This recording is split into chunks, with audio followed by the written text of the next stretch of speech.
واقعہ کربلا تاریخ کا دردناک واقعہ ہے۔ یہ اقتدار کی جنگ نہیں تھی، اقدار کی جنگ تھی۔ دو شخصیتوں کی لڑائی نہیں تھی، دو نظریات کا ٹکراؤ تھا۔ یہ حق اور باطل کا معرکہ تھا۔ یزید ظلم کا استعارہ ہے، حسین ابن علی امن کی علامت ہے۔ یزید جبر کا پتلا ہے، حسین صبر کا پیکر ہے۔ یزید اپنی بدطینت فطرت اور اپنی طبع ناہموار کے باعث دنیا پر ذلت و رسوائی، ظلم، جبر، جور و زیادتی کی علامت بن کے ابھرا، اور حسین ابن علی رضی اللہ تعالی عنہ حق و صداقت کا نشان بن کے ابھرا۔ کربلا کے تپتے ہوئے ریگزار میں حسینی اور یزیدی دو کردار سامنے آتے ہیں۔ اقبال نے کہا تھا، موسیٰ و فرعون و شبیر و یزید، ایند و قوت از حیات آید پدید،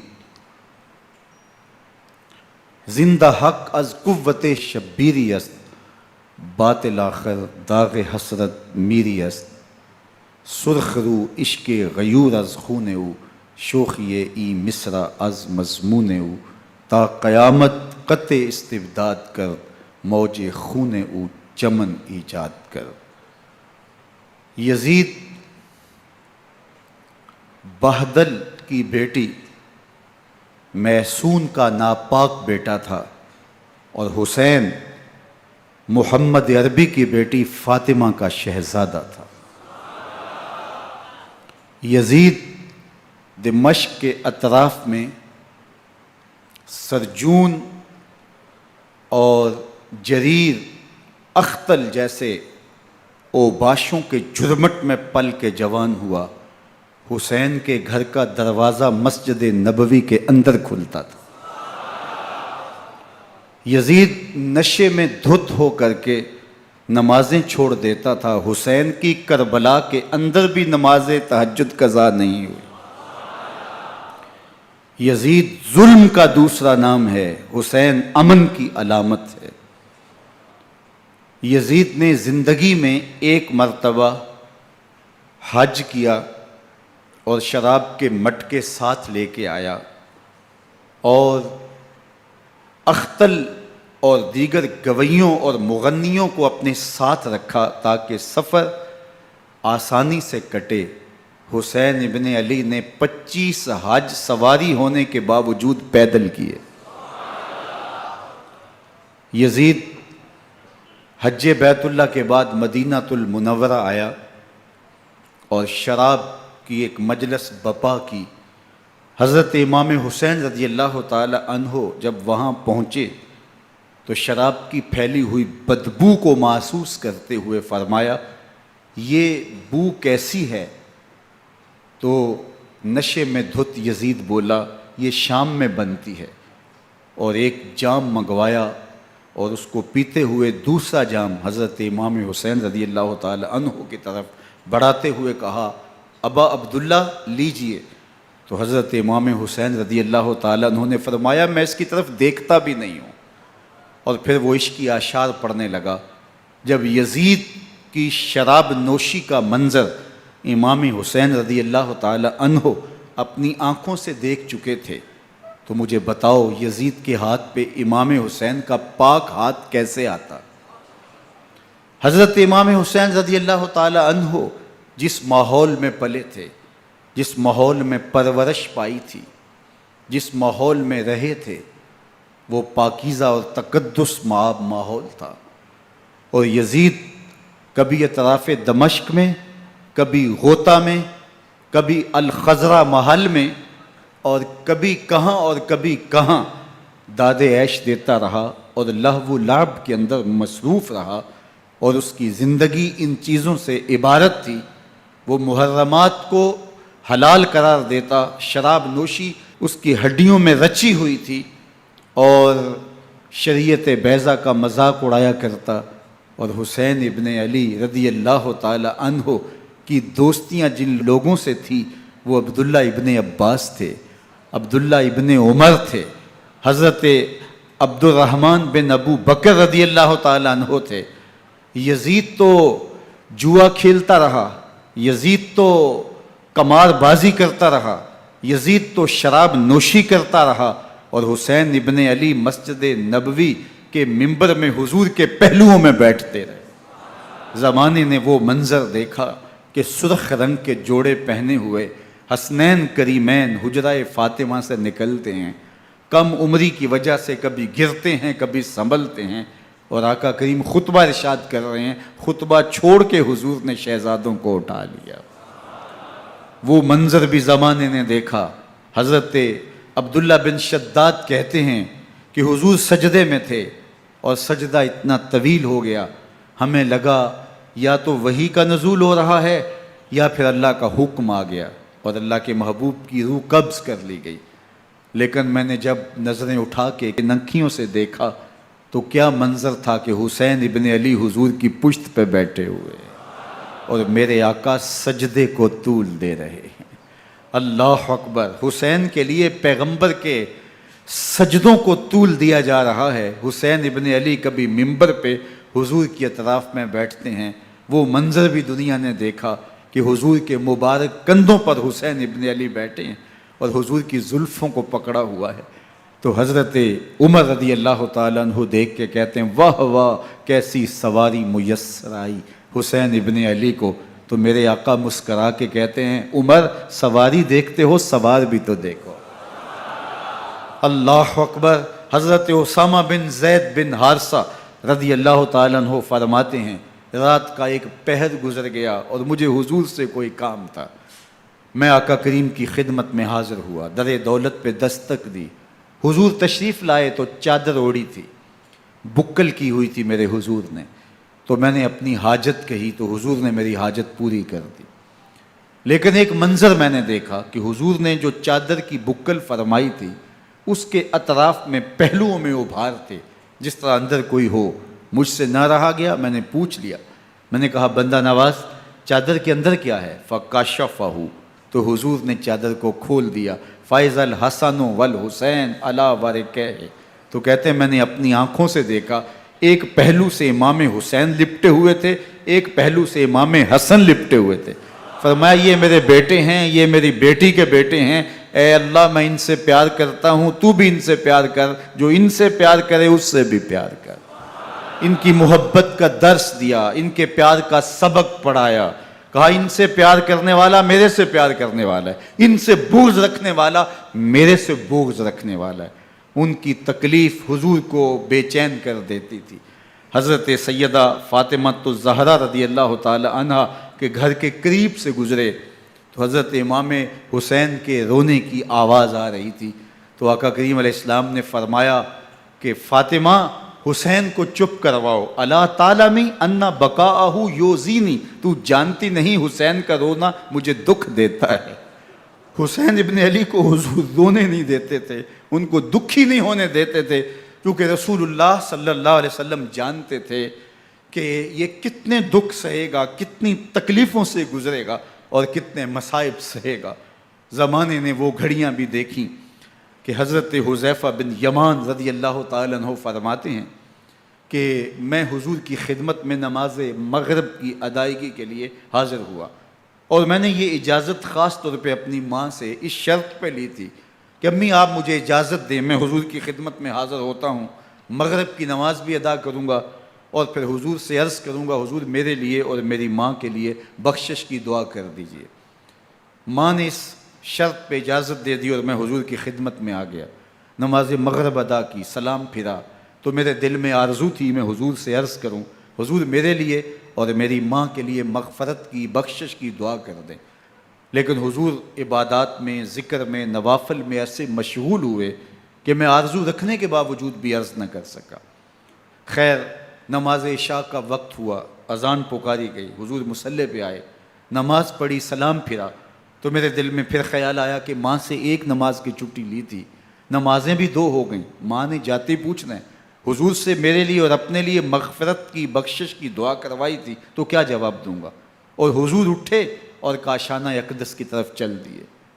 اب میرے دل میں یہ خیال رہ کے آ رہا تھا کہ ماں کو کیا جواب دوں گا، میں تو حضور سے بخشش و مغفرت کی دعا کروا ہی نہیں سکا۔ جب حضور چل پڑے تو غیر ارادی طور پہ میں بھی حضور کے پیچھے چل پڑا۔ چلنے میں تھوڑی سی رفتار تیز ہو گئی، جس سے قدموں کی آہٹ پیدا ہوئی، تو جب آواز پیدا ہوئی تو حضور نے رخ پھیرے بغیر فرمایا من ھذا، میرے پیچھے پیچھے کون آ رہا ہے؟ پھر خود ہی کہا حذیفہ تو نہیں؟ تو میرا دل دھڑک رہا تھا، قلت نعم، میں نے کہا جی حضور میں حذیفہ ہوں۔ فرمایا ما حاجتک غفر اللہ لک ولامک، کیا کام ہے؟ اللہ تجھے بھی بخش دے، تیری ماں کو بھی بخش دے۔ اب جو کام تھا وہ جنبش لب سے پہلے ہی ہو گیا، یہاں تو لفظوں کا سہارا بھی نہیں لینا پڑتا، وہ بند لبوں کی بولیاں بھی سنتے ہیں۔ اقبال بولا ہے فروغت صبح آثار و دہور، چشم تو بی نندائے ما فی الصدور، تیری نظر تو سینوں کے چھپے راز بھی دیکھتی۔ تو کہا ما حاجتوں کا غفر اللہ لک ولامک، اللہ تجھے بخش دے، تیری ماں کی بھی مغفرت کر دے، کیا کام ہے؟ اب جو کام تھا وہ تو ہو گیا۔ تو میرے حضور نے ارشاد فرمایا حذیفہ سنو، ابھی ایک فرشتہ آیا ہے جو اس سے قبل دھرتی پر پہلے کبھی نہیں آیا، آج پہلی مرتبہ اللہ سے اجازت لے کے 2 کام کرنے آیا ہے، ایک تو مجھے سلام کرنے آیا ہے اور دوسرا خوشخبری دینے آیا ہے کہ آپ کی بیٹی فاطمہ جنتی عورتوں کی سردار ہے اور حسن اور حسین جنتی جوانوں کے سردار۔ ایک طرف یزید ناپاک میسون کا پلیت بیٹا، اور ایک طرف محمد عربی کا نواسا، فاطمہ کے دودھ کا اثر، علی المرتضیٰ کے خون کی تاثیر، رسول اللہ صلی اللہ علیہ وسلم کے کندھوں پہ بیٹھنے والا۔ ایک دن حضور نے امام حسین رضی اللہ تعالیٰ عنہ کے ہاتھ پکڑ لیے اور ان کے پاؤں اپنے پاؤں پہ رکھے اور پھر فرمایا بیٹے آگے بڑھو، اور ان کے پاؤں حضور کی پنڈلیوں پہ آئے، پھر کہا بیٹے اور آگے بڑھو، حتیٰ کہ ان کے پاؤں حضور کی رانوں پہ آئے، پھر فرمایا بیٹا اور آگے بڑھو، تو ان کے پاؤں حضور کے مبارک بطن اقدس پہ آئے، پھر بازوؤں کو کھینچ کے اپنے قریب کیا اور حسین ابن علی کے منہ میں اپنی زبان رکھ دی، اور وہ اس طرح چوس رہے تھے جس طرح کھجور چوسی جاتی ہے۔ تو اللہ کے محبوب علیہ السلام نے حسین ابن علی کو اپنی زبان کا لعاب دہن دے کر کے، وہ شیر رحمت دے کر کے، وہ کوثر و تسلیم سے پاکیزہ تر آب رحمت عطا کر کے ان کی ہمیشہ کے لیے پیاس بجھا دی، تاکہ کل کربلا کے تپتے ہوئے ریگزار میں حسین ابن علی کو پیاس کی شدت تنگ نہ کرے اور پائے استقلال میں لغزش نہ آنے پائے۔ ان نازوں سے پالے ہوئے حسین کو، ان محبتوں سے پالے ہوئے حسین ابن علی کو امتحان بھی اتنے بڑے درپیش تھے۔ یاری تیری سونا پر ازمیشاں تیریاں اگ، سونا پرکھیا جامدہ ہے نال اگاں دے لگ۔ جتنا بڑا شخص ہوتا ہے اتنی آزمائشیں بھی بڑی ہوتی ہیں۔ پیغمبر رحمت کی آغوش میں کھیلنے والا، حجرہ فاطمہ کا جانشین، مصلی رسول کا وارث، منبر رسول صلی اللہ علیہ وآلہ وسلم پر حضور کے مبارک پہلو اور گود میں بیٹھنے والا حسین، حضور کی زبان چوسنے والا حسین، حضور کے کندھوں پہ سواری کرنے والا حسین، آقا کریم علیہ الصلوۃ والسلام کے مبارک سجدے کی حالت کے اندر حضور کی پشت پہ کھیلنے والا حسین، جس حسین کا دروازہ مسجد نبوی کے اندر کھلتا تھا اور یزید کی کرتوتوں کے چشم دید گواہ تھے۔ یزید جب تخت نشین ہوتا ہے تو اسے یہ فکر ہوتی ہے کہ امام حسین، عبداللہ بن زبیر، عبداللہ بن عمر، عبداللہ ابن عباس یہ میری بیعت کریں۔ اور وہ ولید بن عقبہ کو لکھتا ہے کہ ہر صورت میں ان کی بیعت لو، اور اگر بیعت نہ دیں تو سختی کرو۔ حضرت امام حسین رضی اللہ تعالی عنہ کو بلاوا آتا ہے کہ آپ کو دارالامارت میں گورنر ہاؤس میں بلایا جا رہا ہے، ولید بن عقبہ کا پیغام آپ کو پہنچتا ہے۔ آپ اس وقت فرماتے ہیں کہ اس وقت جو پیغام پہنچا ہے وہ کسی خطرے سے خالی نہیں ہے، تو کچھ سواروں کو ساتھ لیا، کہا تم دارالامارت کے باہر کھڑے رہنا، اگر میری آواز بلند ہوئی تو اندر آ جانا، ورنہ تم انتظار کرنا۔ آپ اندر گئے۔ ولید بن عقبہ نے مروان کو بھی بلایا تھا۔ مروان بن حکم یہ گورنر مدینہ ولید سے پہلے رہ چکا ہے، تو اس نے مشورہ دیا کہ سختی کی جائے۔ خیر ولید بن عقبہ نے کہا کہ یہ خط ہے، حضرت امیر معاویہ کا انتقال ہو گیا اور یزید تخت نشین ہوا ہے، لہٰذا وہ آپ سے بیعت کا مطالبہ کرتا ہے۔ تو حضرت امام حسین رضی اللہ تعالیٰ عنہ نے فرمایا کہ میرے جیسا شخص یوں چھپ کے بیعت نہیں کر سکتا، اور آپ واپس پلٹے۔ مروان بن حکم نے ولید بن عقبہ کو کہا کہ یہ موقع ہے جانے نہ دیا جائے، اگر یہ نکل گئے تو دوبارہ تم قابو نہیں پا سکو گے، اور انہیں یہیں قتل کر دیا جائے۔ حضرت امام حسین رضی اللہ تعالیٰ عنہ نے یہ بات سن لی۔ کہتے ہیں حضرت امام حسین انہی قدموں کے بل واپس پلٹے اور مروان بن حکم سے مخاطب ہو کے کہا، مروان کیا بول رہا ہے؟ وہ خاموش ہو گیا۔ فرمایا تو جانتا نہیں ہم کون ہیں؟ آنا حسین ابن علی ابن ابی طالب، میں حسین ہوں، میں علی کا بیٹا ہوں، ہمارے گھر میں قرآن اترتا رہا ہے، وحی کا نزول ہوتا رہا ہے، اور یزید فاسق ہے، فاجر ہے، مسلمانوں کا قاتل ہے اور شرابی ہے، میں ڈنکے کی چوٹ پہ یزید کی بیعت سے انکار کرتا ہوں۔ بس حیدری کچھار سے محمدی شیر نکل آیا ہے۔ اب اوسان خطا ہو گئے، راستہ چھوڑ دیا، واپس آئے، سیدہ زینب سے ملے، کہا مدینے کو چھوڑنا پڑے گا۔ کہا بھیا کیا ہوا؟ کہا یزید بیعت لینے پہ مصر ہے اور میں کسی صورت بھی بیعت نہیں کروں گا۔ رسول اللہ کا مدینہ ہمارے خون سے لالا زار بنے گا، میں نہیں چاہتا کہ حضور کے شہر نور کی حرمت پامال ہو۔ دوستو وہ کیسا منظر ہوگا جب حسین ابن علی نے آخری حاضری حضور کے روضے پہ دی ہوگی۔ حاجی یا معتمر 10 دن کے لیے، 8 دن کے لیے، 20 دن کے لیے مدینہ المنورہ عارضی سکونت اختیار کرتا ہے، اور حضور کے روضہ انور سے، اس شہر نور سے، ان گلیوں سے، ان بام و در سے ایسا مانوس ہو جاتا ہے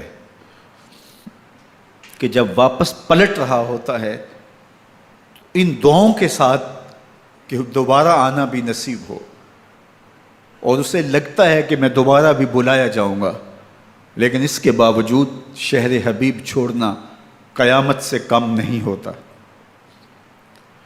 اعظم چشتی مرحوم آخری بار جب حضور کے روضہ انور پہ گئے تو بیمار تھے، ویل چیئر پہ تھے۔ باب بقی سے باہر نکلے تو خادم سے کہا کہ میری ویل چیئر پیچھے سے کھینچو تاکہ میرا رخ روضہ انور کی طرف رہے، اور وہ پیچھے سے کھینچتا چلا جا رہا ہے، اور جب باب مکہ سے پیچھے جنت البقیع کے قریب سے گنبد خضرا نگاہوں سے اوجل ہونے لگا تو اعظم چشتی مرحوم نے کہا، جان بدن سے نکلتی ہے اعظم، جان بدن سے نکلتی ہے اعظم، کوئی آسان ہے مدینے سے جدا ہونا، کوئی آسان ہے مدینے سے جدا ہونا۔ یہ اس شخص کی کہانی ہے جو 10 دن، 5 دن، مہینہ، 2 ماہ وہاں رہتا ہے، اور پھر اس شہر کو چھوڑ کے آنا اس کے لیے آسان نہیں ہوتا۔ اور مجھے بتاؤ کہ حسین جو پیدا مدینے میں ہوا، جس کے گھر کا دروازہ مسجد نبوی کے اندر کھلتا تھا، جو مسجد نبوی کے اندر پرورش پا کے جوان ہوتا ہے اور مدینے کی گلیوں میں کھیلتا رہا، اس حسین ابن علی کے لیے مدینہ چھوڑنا، اور پھر وہ اس بات کا علم اور شعور رکھتے تھے کہ یہ آخری بار حضور کے در پہ حاضری ہے، دوبارہ اس شہر نور میں نہیں آ سکوں گا، تو کیا قیامت ہوگی اور کیا منظر ہوگا۔ محمد بن حنفیہ کے علاوہ خاندان نبوت کے جتنے لوگ تھے ان سب نے شہر مدینہ کو الوداع کہا، اور رات کے موقع میں مدینہ المنورہ کو، مسجد نبوی کو چھوڑ کر کے مکہ کی جانب عازم سفر ہوئے۔ 3 شعبان المعظم کو مکہ المکرمہ پہنچتے ہیں، ادھر کوفیوں کے خطوط آنے شروع ہو جاتے ہیں۔ حضرت امام حسین رضی اللہ تعالیٰ عنہ مسلم بن عقیل رضی اللہ تعالیٰ عنہ کو صورتحال معلوم کرنے کے لیے بھیج دیتے ہیں۔ 40,000 کوفی آپ کے ہاتھ پہ بیعت کر لیتے ہیں۔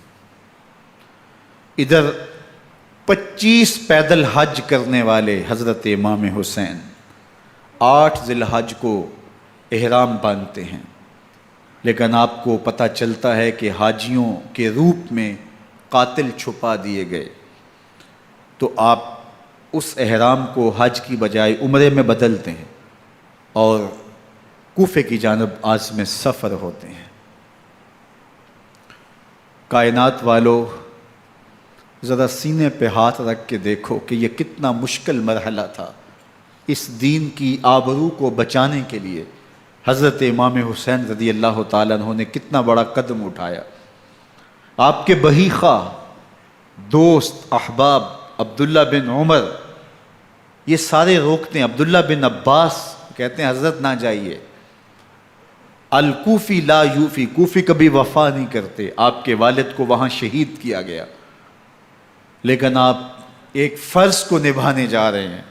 میرے غم گسارو، میرے مہربانوں، نہ روکو مجھ کو جانے دو، مجھے نانے کے دی کی ڈوبتی کشتی بچانے دو، میں جاتا ہوں کہ دنیا پر وفا کا نام رہ جائے، میں رہوں نہ رہوں پر عظمت اسلام رہ جائے۔ میں نہیں جاتا تو نبی کے گھر کی آن جاتی ہے، میں نہیں جاتا تو نبی کے گھر کی آن جاتی ہے، تمہارا دین جاتا ہے میری غیرت ایمان جاتی ہے۔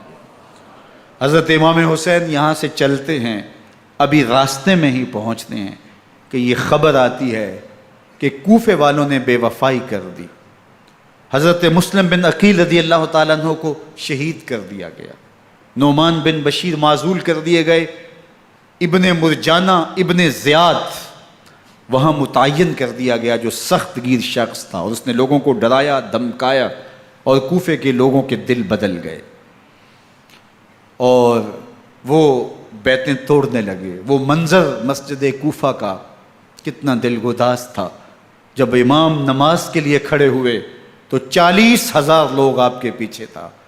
جب سلام پھیرا اور امام نے دیکھا کہ پیچھے لوگ نہیں ہیں، پھر لوگوں نے اپنے دروازے بھی بند کر لیے۔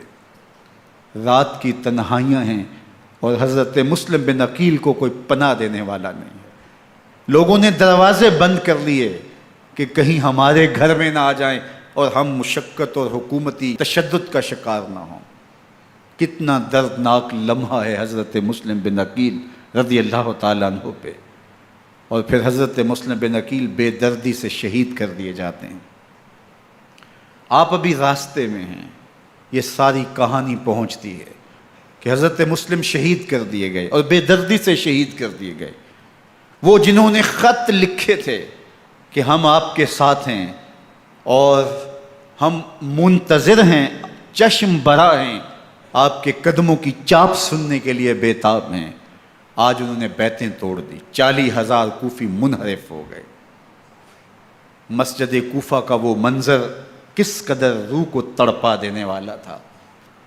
ہم پچھلے سال عصر اور مغرب کے درمیان جب کوفہ پہنچے تو سورج ڈوبنے کے قریب تھا۔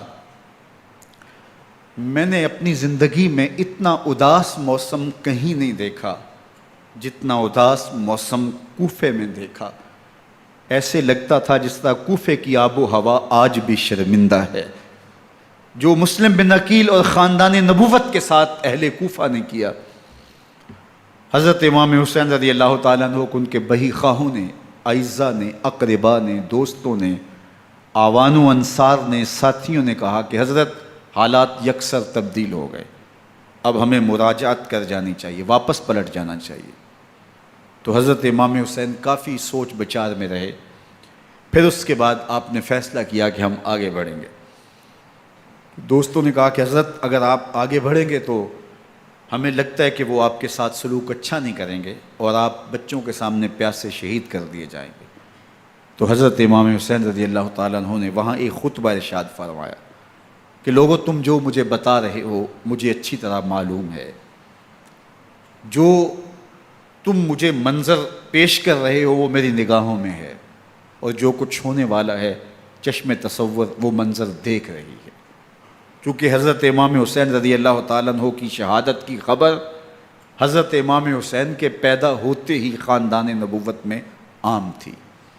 حضور علیہ الصلوۃ والسلام کو یہ بات جبریل امین نے آ کے بتائی تھی جب حسین ابن علی کے ساتھ حضور محبت کا اظہار کر رہے تھے، تو یہ جبریل امین نے آ کے کہا تھا حضور آپ کا یہ بیٹا ارض طف میں شہید کر دیا جائے گا، اور کربلا کی مٹی لا کے حضور کو دی اور ام سلمہ کو حضور نے عطا کر دی۔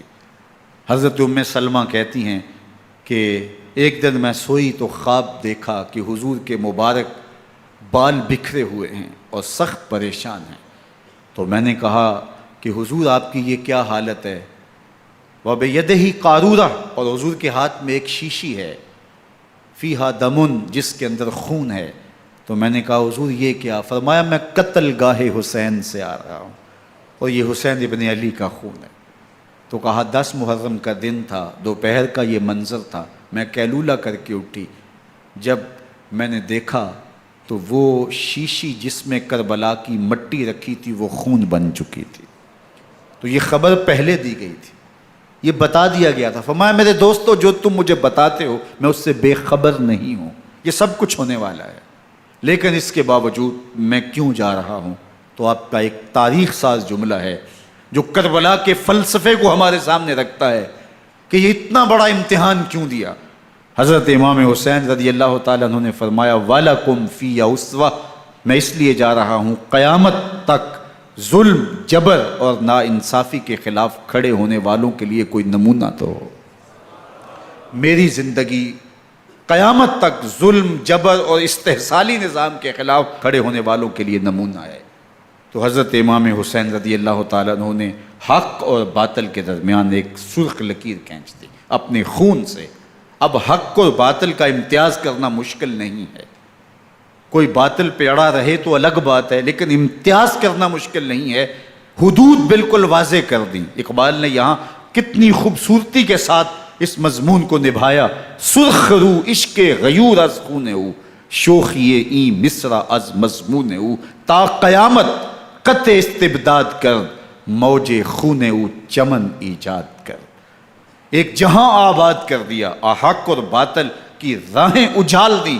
اب لوگوں کو یزید کا چہرہ پہچاننے میں دیر نہیں لگتی، وقت کے ہر یزید کا چہرہ آسانی سے پہچانا جا سکتا ہے۔ یہ معرفت زمانے کو کروائی کس نے؟ حسین ابن علی نے کروائی رضی اللہ تعالی عنہ۔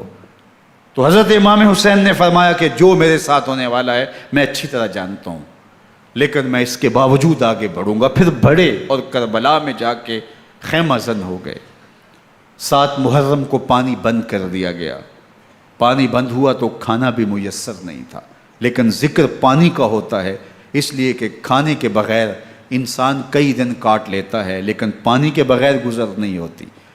تو فرات کی نہر سامنے اپنی موجوں کے ساتھ چمک رہی ہے، لیکن ایک قطرہ آب بھی آل رسول کو نہیں دیا جا رہا۔ کائنات کے اندر ایسے انوکھے امتحان بھی ہوتے ہیں، وارث ہوں ساقی کوثر کے، مالک ہوں حوض کوثر کے، اور بیٹے ہوں ساقی کوثر کے، اور آج ایک بوند پانی کی بھی میسر نہ ہو۔ صبر کا امتحان ہے، عزیمت کا امتحان ہے۔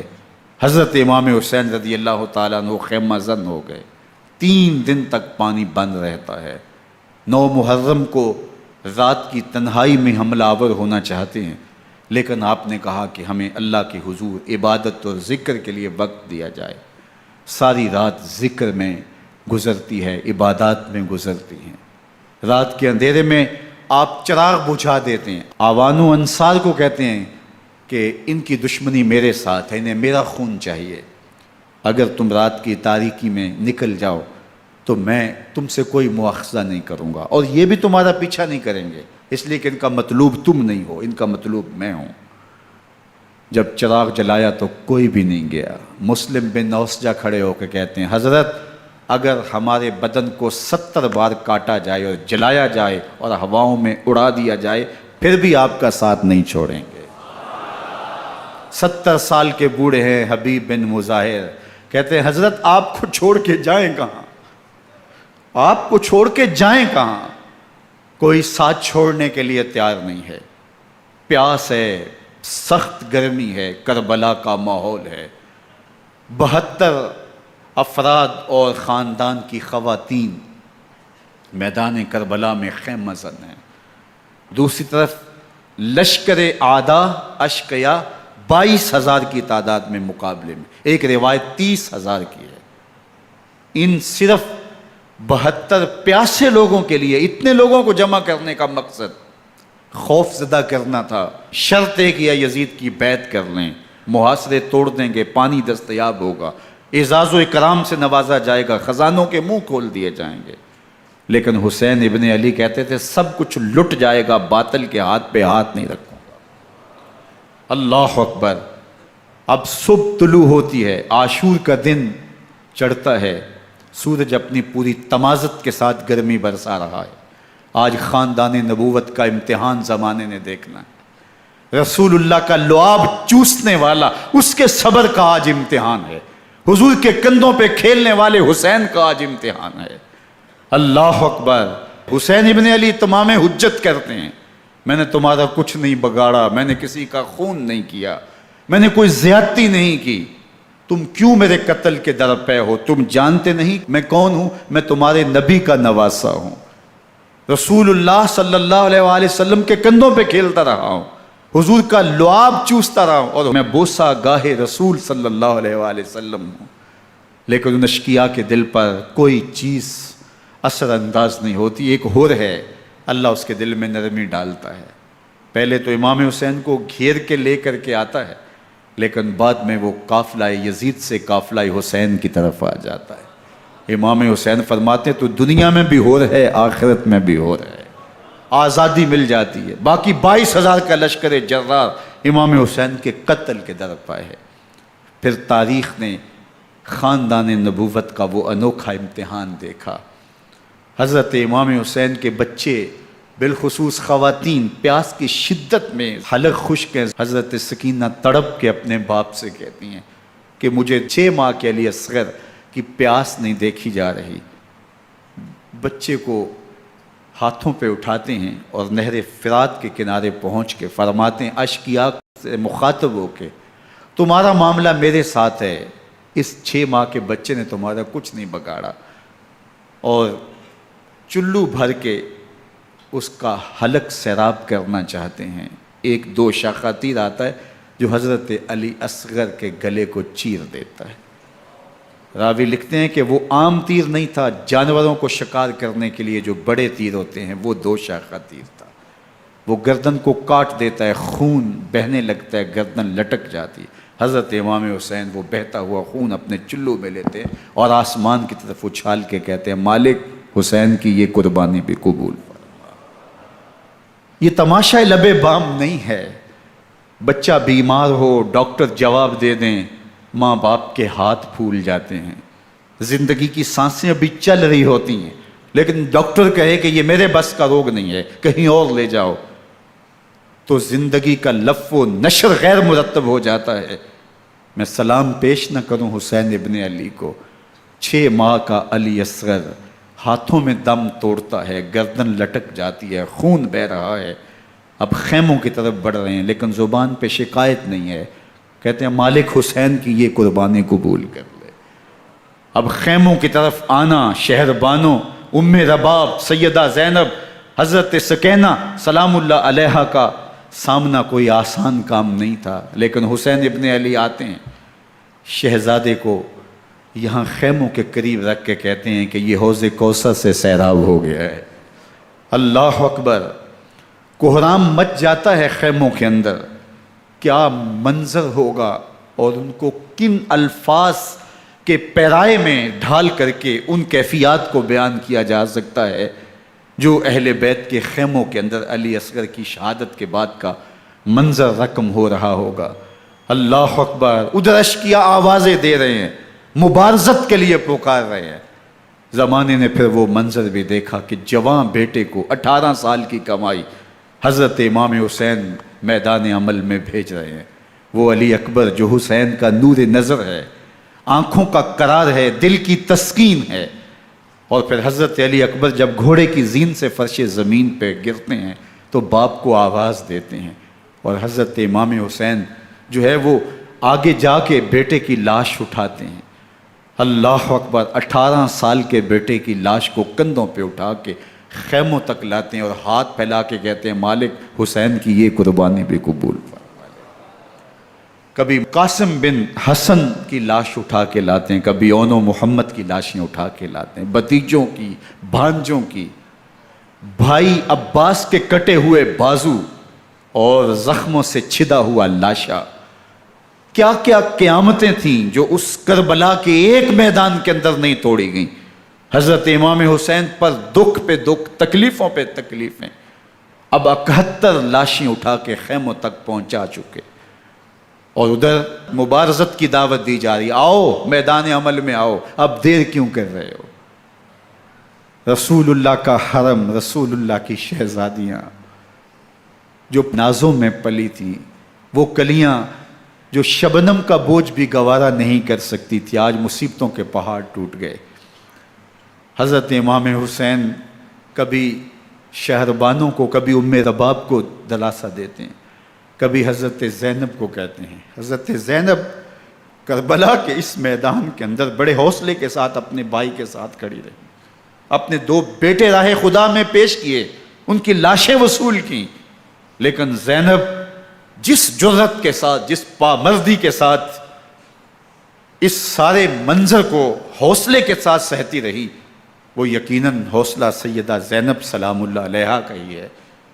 لیکن یہ وہ منظر تھا کہ زینب کا دل بھی ڈول گیا جب حسین ابن علی گھوڑے پہ بیٹھنے لگے اور ان کو گھوڑے میں بٹھانے والا کوئی نہیں تھا، اور جو بھی سوار جاتا پھر واپس اس کی لاش ہی آتی اور حسین ابن علی لے کے آتے۔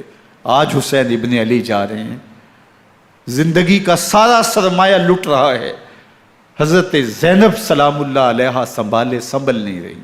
حضرت امام رضی اللہ تعالیٰ عنہ اٹھے اور آپ نے حضرت زینب کو صبر کی تلقین کی اور کہا کہ صبر ہی بہترین ذریعہ ہے اور اللہ کی قربت کا ایک بہترین سبب ہے، اور ان کو صبر کی تلقین کرتے ہوئے فرمایا کہ میرے بعد تم نے اس ذمہ داری کو سنبھالنا ہے اور ان مخدرات اسلام کی، ان شہزادیوں کے پردے کی تم نے حفاظت کرنی ہے۔ اور پھر گھوڑے کی زین کس کے امام حسین لشکر اشکیا کی طرف بڑھتے ہیں۔ اب خیموں سے سسکیوں کی آواز آ رہی ہے، ان کا سردار، ان کا تاجدار آج سب کو چھوڑ کے کربلا کے میدان کی طرف بڑھ رہا ہے۔ جرم کیا کیا، قصور کیا کیا، اس نے کیا زیادتی کی کہ آج نیزوں اور انیوں کے مقابلے میں 22,000 کا لشکر حضرت امام حسین پہ ٹوٹ پڑتا ہے۔ آپ پھر اتمام حجت کرتے ہیں، میں نے کسی کو قتل نہیں کیا، خون ناحق نہیں بہایا، میرے خون کے درپے کیوں ہو، اپنی آخرت کیوں برباد کرتے ہو، تم جانتے نہیں میں کون ہوں، میں تمہارے نبی کا نواسا ہوں۔ لیکن ابن زیاد کہتا ہے مقابلے میں آؤ۔ پھر حضرت امام حسین رضی اللہ تعالیٰ عنہ مقابلے میں آتے ہیں، اور جب گھوڑے کو ایڑ لگا کے دشمن اشقیاء پہ ٹوٹتے ہیں تو پھر ایسا منظر ہوتا ہے کہ وہ بھیڑ بکریوں کی طرح آگے بھاگتے ہیں۔ 71 زخم کلیجے پہ لیے شجاعت کا یہ پیکر جب میدان میں آتا ہے، آواز آتی، یہ کون ذی وقار ہے، بلا کا شاہ سوار ہے، لباس ہے پھٹا ہوا غبار سے اٹا ہوا، تمام جسم نازنی چھدا ہوا کٹا ہوا، یہ نبی کا نور عین ہے، یہ بالیقین حسین ہے، یہ حسین ابن علی ہے رضی اللہ تعالیٰ عنہ۔ پھر چاند بادلوں میں گھر جاتا ہے، شامی غنڈے تیر برساتے ہیں، تلواروں سے آپ کے بدن پر ضربیں لگاتے ہیں اور نیزوں سے آپ کے بدن کو پرو دیتے ہیں۔ جب آپ کا پیراہن بعد میں اتارا گیا تو آپ کے پیراہن میں 122 سوراخ تیروں کے تھے، 33 زخم تلواروں کے اور 34 گھاؤ نیزوں کے تھے۔ جب گھوڑے کی زین سے فرش زمین پر آئے، بدن چھلنی تھا، زخم زخم سے خون بہ رہا تھا، 3 دن کا پیاسا حسین، اللہ اکبر، بدن زخموں سے چور، 71 لاشیں کلیجے پہ لیے، مخدرات اسلام کے پردے کا خیال دل میں الگ ہے، لیکن گھوڑے کی زین سے جب فرش زمین پہ امام حسین آتے ہیں، زبان پہ ہائے نہیں، نالا و شیون نہیں، چیخ و پکار نہیں، آتے ہی پیشانی سجدے میں رکھتے ہیں اور پکارتے ہیں اللہم ردن بقضائک وصبرن علی بلائک تسلیمن لامرک سبحان ربی الاعلی۔ مالک گھر لٹا کے، بچے لٹا کے، خاندان سب کچھ قربان کر کے، اپنے بدن کو زخموں سے چھلنی کروا کے، تیروں اور نیزوں کی انیوں سے اپنے آپ کو زخمی کروا کے، تیرے حضور سر جھکا کے یہ اقرار کرتا ہوں کہ حسین تیری تقدیر پہ راضی ہے، مالک تو بھی بتا، تو بھی حسین پہ راضی ہوا ہے کہ نہیں ہوا؟ آواز آ رہی ہے، اس پیاسے پر علی شیر خدا کو ناز ہے، اس نواسے پر محمد مصطفیٰ کو ناز ہے، اوروں نے بھی سجدے کیے پر اس کا عجب انداز ہے، اس نے وہ سجدہ کیا جس پر خدا کو ناز۔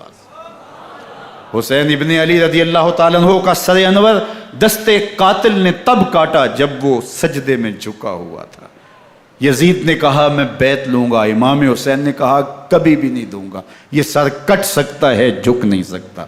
سر کاٹ کے نیزے کی نوک پہ چڑھا دیا گیا اور یہ اس بات کا اعلان تھا کہ ہم جیت گئے اور حسینی ہار گئے، اور لشکر یزید میں غوغا مچ گیا، نقارے بجنے لگے کہ ہم جیت گئے، دیکھو امام حسین شہید کر دیے گئے، اور سر کاٹ کے نیزے کی نوک پہ چڑھایا گیا۔ لیکن لشکر یزید سے ہی آواز آئی یہ کیسا سر ہے جو کٹ کے بھی سر بلندی ہے، کٹ گیا ہے پھر بھی اونچا ہے، اللہ اکبر، یہ سر سجدے میں کٹا ہے، رب کے حضور عبادت کی حالت میں کٹا ہے، حسین آج بھی سجدے میں ہے، اللہ اکبر، حسین آج بھی سجدے میں ہے، بلکہ کٹے ہوئے سر کا رخ زمین کی جانب تھا اور کٹی گردن آسمان کی طرف، یوں نیزے پہ پرویا گیا، اللہ اکبر۔ ایک شاعر نے نقشہ کھینچا، بآنکھ سر نیزے پہ اور سوئے زمین ہے روح، یعنی سجدہ ثانی کی ہے آرزو۔ رکعت کے 2 سجدے ہوتے ہیں، ابھی ایک سجدہ ہوا تھا کہ دست قاتل نے سر کاٹ دیا، کہا حسین کی پیشانی میں دوسرے سجدے کی تمنا مچل رہی ہے۔ یہ تھا حسین ابن علی کا سجدہ، ساری زندگی رب کے حضور سجدہ قضا نہیں ہونے دیا۔ آج پانی نہیں ہے، اللہ اکبر، آج تیمم کر لیتے ہیں، آج اپنے خون کو اوڑھ کر کے حسین نے اپنی پیشانی اپنے مالک کے حضور جھکا کر کے عظیمت کی وہ انوکھی داستان رقم کر دی کہ صدیاں گزرنے کے باوجود بھی ان کی یادوں کے چراغ روشن ہیں۔ جب حضرت امام حسین اور دوسرے اعیان و انصار کو شہید کر دیا گیا تو ان کے سر نیزوں کی نوک پہ چڑھا دیے گئے، حضرت امام حسین کا کٹا ہوا سر اور باقی 71 افراد کے کٹے ہوئے سر نیزوں کی نوک پہ، اور 10 سواروں کو ابن سعد نے کہا کہ ان کو رون دو، اور گھوڑوں کی ٹاپوں تلے حضرت امام حسین رضی اللہ تعالیٰ عنہ اور ان کے آوان و انصار کو جو ہے وہ روندا گیا، حتیٰ کہ ان کی استخوان مبارک، ان کی ہڈیاں بھی چور چور ہو گئیں۔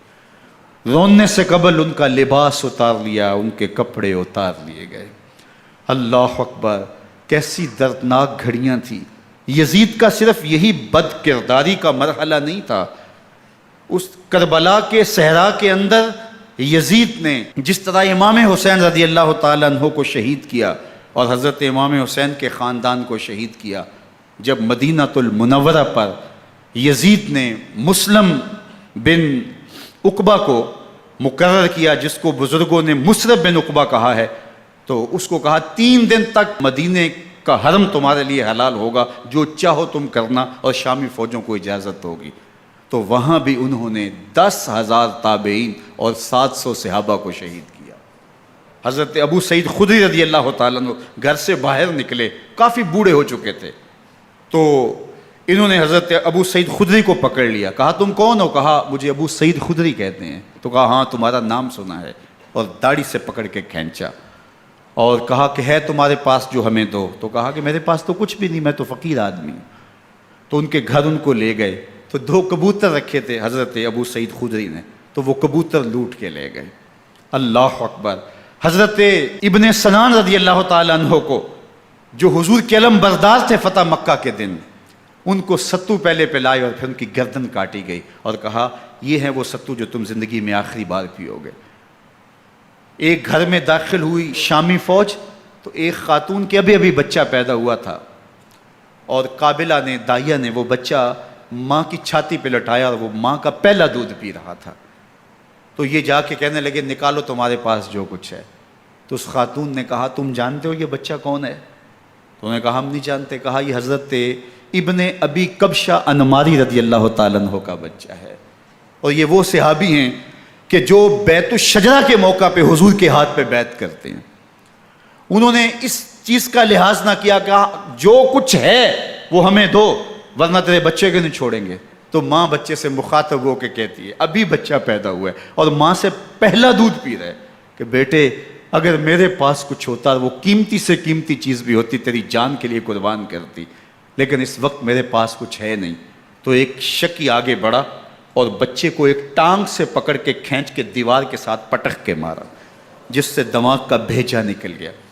کیا کیا زیادتیاں نہیں کی۔ 700 صحابہ حرہ کے واقعہ میں شہید کیے یزید نے، اور 10,000 تابعین شہید کیے۔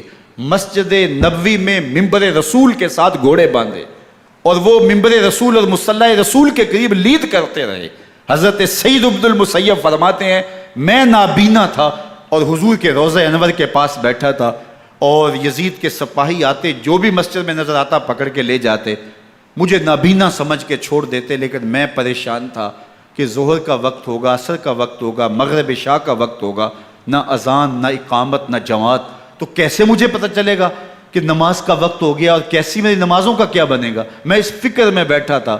لم ازل اسمع الاذان والاقامت من قبر رسول اللہ صلی اللہ علیہ وآلہ وسلم۔ فرماتے ہیں جب بھی پھر نماز کا وقت آیا، گنبد خضرا سے اذان کی بھی آواز آئی، اقامت کی بھی آواز آئی۔ 3 دن تک مسجد نبوی کے اندر گھوڑے بندے رہے، اور مدینہ کی حرمت پامال کی۔ مدینہ کے گھروں کے اندر یہ بدکماش داخل ہوئے، اور جو بدکاریاں انہوں نے کی کلیجہ منہ کو آتا ہے۔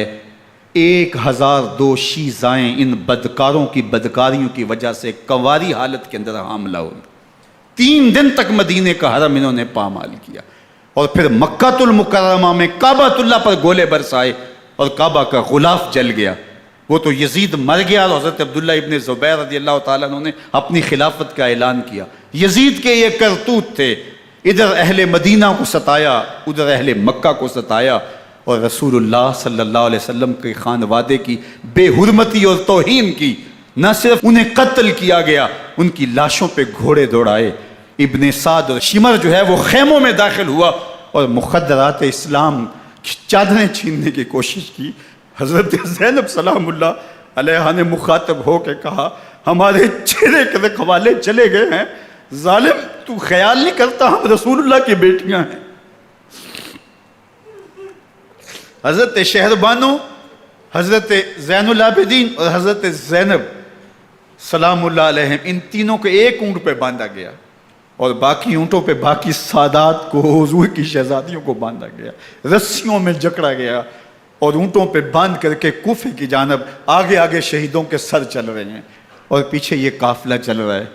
اور جب یہ قافلہ وہاں سے گزرا جہاں لاشیں پڑی تھیں، امام زین العابدین 14 سال کے تھے اور بیمار تھے، اور ان کا حوصلہ نہ ہوا، وہاں غشی ان کے اوپر آنے لگی، اور وہ منظر ابن کثیر نے، باقی لوگوں سب نے لکھا ہے کہ پھر جب ان کی یہ حالت ہوئی تو پھر سیدہ زینب سلام اللہ علیہ، جنہوں نے ابھی تک بڑے حوصلے کے ساتھ ساری مشکلات کا مقابلہ کیا تھا، اب ان کے بندھن ٹوٹ گئے اور آنکھوں سے آنسو بہنے لگے، اور سیدہ زینب نے امام حسین رضی اللہ تعالیٰ عنہ کی لاش پہ کھڑے ہو کے، اور وہ روندی ہوئی لاش، ٹوٹی ہوئی ہڈیاں، اور وہ برینا بدن، کٹا ہوا سر نیزے کی نوک پہ، اور لاش یہ پڑی ہے، تو حضرت سیدہ زینب نے مدینے کی طرف منہ کر کے جو ہے وہ حضور سے فریاد کی، یا محمد آہو، یا محمد آہو، ھذا حسین بالآراء مزمل بالدماء، یا محمد آہو بناتوں کا سبایا۔ یا رسول اللہ، اے پیارے آقا، یا جد آہو، اے ہمارے نانا محترم، یہ دیکھیے آپ کا حسین پڑا ہوا ہے، بدن سے کپڑے اتار لیے گئے، خاک ہوائیں اڑا رہی ہیں، اور اس کے اوپر چادر جو ہے وہ مٹی کی پڑ گئی ہے۔ حضور آپ کی اولاد کاٹ دی گئی، اور پھر کہا بناتوں کا سبایا، حضور دیکھیے آپ کی بیٹیوں کے ہاتھ باندھ دیے گئے ہیں، اونٹوں پہ کس دیا گیا ہے، سر شہیدہ آگے آگے چل رہے ہیں، اور حضرت سیدنا امام حسین کا آگے آگے سر ہے۔ راستے کے اندر ایک جگہ آئی، رات گزری اور ان کو اتارا گیا۔ رات کا موقع تھا، ایک خاتون آئی اور اس نے کوئی کھانا پیش کیا ان کو، اور کہا کہ میں کسی زمانے میں حضرت سیدہ فاطمہ تو زہرا کی نوکری کیا کرتی تھی، ان کی لونڈی تھی، ان کی کنیز تھی، اور آج مجھے پتہ چلا کہ آپ لوگ گزر رہے ہیں، تو میں نے کہا کہ میں اپنی مخدومہ کے خاندان کی خدمت کروں۔ اور پھر اس نے کہا کہ اس وقت سیدہ کی گود میں ایک 6-7 ماہ کی بچی تھی جس کو زینب کہا کرتے تھے، تو سیدہ زینب نے کہا کہ اماں اگر پہچانتی ہو تو وہ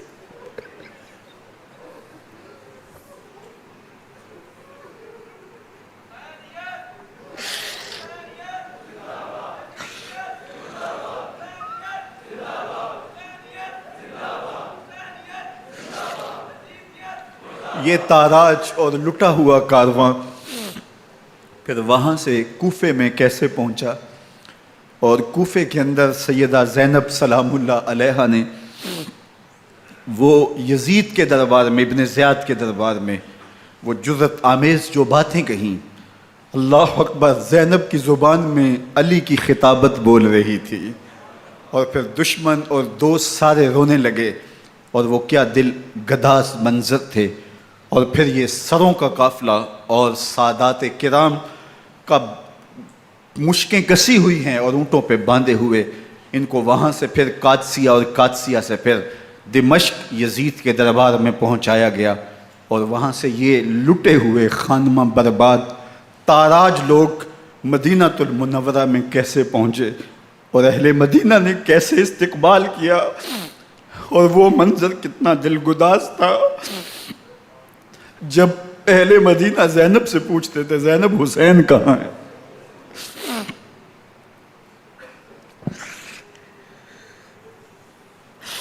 بے مروت بے وفا تیرا بھی کیا افسانہ ہے، جس نے اپنی ہی شمع کو گل کیا تو وہ پروانہ ہے۔